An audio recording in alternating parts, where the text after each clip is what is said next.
Reframing mistakes means representing them to students in a more positive light.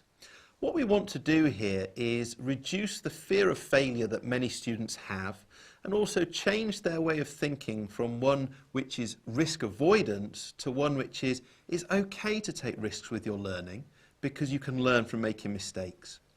We're not saying we want students to get everything wrong. That's something different. What we're saying is that actually we often make mistakes when we're trying things for the first time or we're experiencing a high level of challenge. But by then analysing the mistakes, we can learn from them. And a child who sees mistakes in that way, in a more positive light, I would say they're more likely to have lots of opportunities to develop off the back of having a go, trying things out, and maybe not getting it right first time. So I'll give you a couple of examples of this. We might have a child who says, "What's the point, miss? I always get it wrong, so why bother?" The teacher might represent that to them and say, "Well, I wouldn't expect you to get it right first time. And in fact, when I was in your position, I didn't get it right first time. So let's just have a go, and then together we'll see what we can learn from the mistakes." So there the teacher has taken what the child has said, not denied it, because it's very important not to deny the child's voice, but then they've represented it to the child in a different way, to say that actually getting things wrong could be a positive.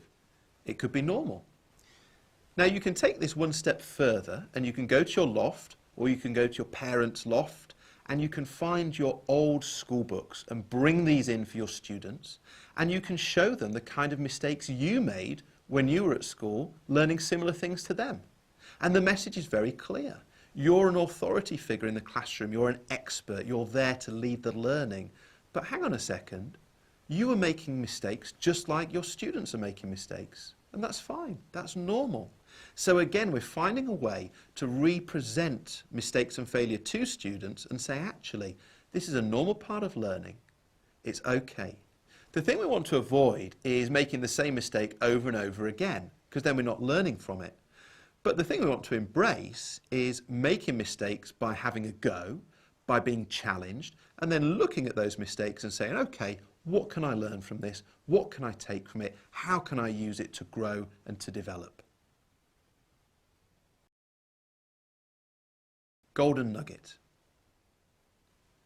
Reframing mistakes means representing them to students in a more positive light. This means students can start to view mistakes and failure in a different way.